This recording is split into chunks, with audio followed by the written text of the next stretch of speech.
Hi friends, ಎಲ್ರಿಗೂ ಅನು kitchen Mandya ಸ್ಟೈಲ್ಗೆ welcome. ಇವತ್ತು ನಾನು ಈರುಳ್ಳಿ ಪಕೋಡ ಮಾಡೋದು ಹೇಗೆ ಅಂತ ನೋಡೋಣ.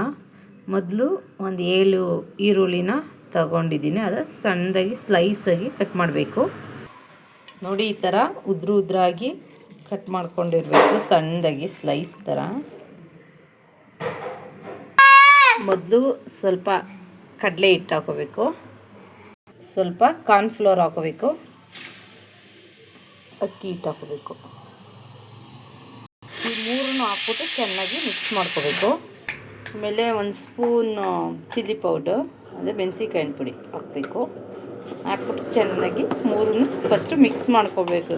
ಇದು ಹಸಿಟ್ಟೆಲ್ಲ ಹಿಡಿಬೇಕಿದೆ ಈರುಳ್ಳಿಗೆ, ಹಾಗೆ ಮಿಕ್ಸ್ ಮಾಡ್ಕೊಳ್ಳಿ. ಈ ಥರ ಸ್ವಲ್ಪ ರುಚಿಗೆ ತಕ್ಕಷ್ಟು ಉಪ್ಪು ಹಾಕೊಳ್ಳೋದು.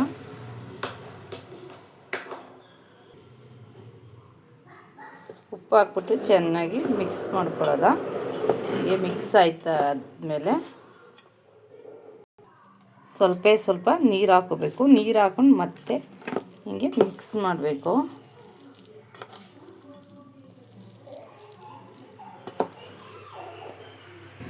ನೋಡಿ, ಈ ಥರ ಅದಕ್ಕೆ ಬರಬೇಕು. ಈ ಥರ ಕಲಿಸ್ಕೊಂಡಿದ್ದು ಆಮೇಲೆ ಸ್ವಲ್ಪ ಕೊತ್ತಂಬರಿನ ಹಚ್ಚಾಕಬೇಕು. ಇವಾಗ ಇದಕ್ಕೆ ಸ್ವಲ್ಪ ಕೊತ್ತಂಬರಿ ಸೊಪ್ಪು ಹಾಕೊಳ್ಳೋದ. ಕೊತ್ತಂಬರಿ ಸೊಪ್ಪು ಹಾಕ್ಬಿಟ್ಟು ಚೆನ್ನಾಗಿ ಮಿಕ್ಸ್ ಮಾಡ್ಕೊಳ್ಳೋದು. ಒಂದು 10 ನಿಮಿಷ ಇದು ಚೆನ್ನಾಗಿ ಮೆಲ್ಟಾಗಲಿ ಅಂತ ಮಡಗಿಬಿಟ್ಟು ಆಮೇಲೆ ಎಣ್ಣೆಗೆ ಹಾಕೊಳ್ಳೋದ. ಒಂದು 10 ನಿಮಿಷ ಇರಲಿ, ಆಮೇಲೆ ಎಣ್ಣೆಗೆ ಹಾಕೊಳ್ಳೋದು. 10 ನಿಮಿಷ ಆಯಿತು. ಬಾಣಲಿ ಇಟ್ಬಿಟ್ಟು ಬಾಣಲಿಗೆ ಎಣ್ಣೆ ಕಾಯೋಕ್ಕೆ ಇಡೋದ ಒಂದು 10 ನಿಮಿಷ. ಅದು ಸ್ವಲ್ಪ ಇದಾದಮೇಲೆ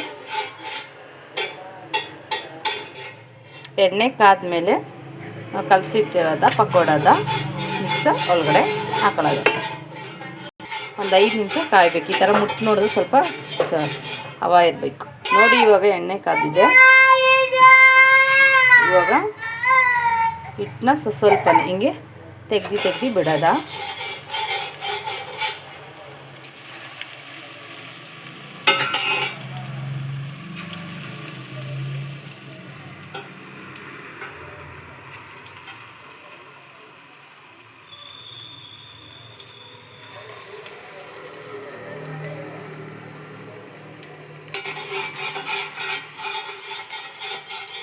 ಇವಾಗ ಇದು ಸ್ವಲ್ಪ ಬೆಂದಮೇಲೆ ಸ್ವಲ್ಪ ದವ ಕಲ.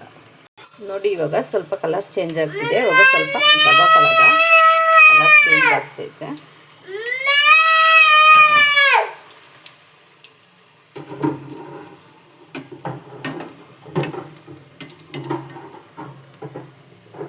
ವಾವ್, ನೋಡಿ ಎಷ್ಟು ಚೆನ್ನಾಗಿ ಕಾಣಿಸ್ತಿದೆ. ಇನ್ನೊಂದು ಸ್ವಲ್ಪ ಕಂದು ಬಣ್ಣ ಬಂದ ತಕ್ಷಣ ಎತ್ತಿ ಬಟ್ಲಿಗೆ ಹಾಕೊಳ್ಳೋದ. ನೋಡಿ, ಇವಾಗ ಕಂದು ಬಣ್ಣ ಬಂದಿದೆ, ಎತ್ತಿ ಬೌಲ್ಗೆ ಹಾಕೊಳ್ಳೋದು. ಪಕೋಡ ರೆಡಿ ಇದೆ.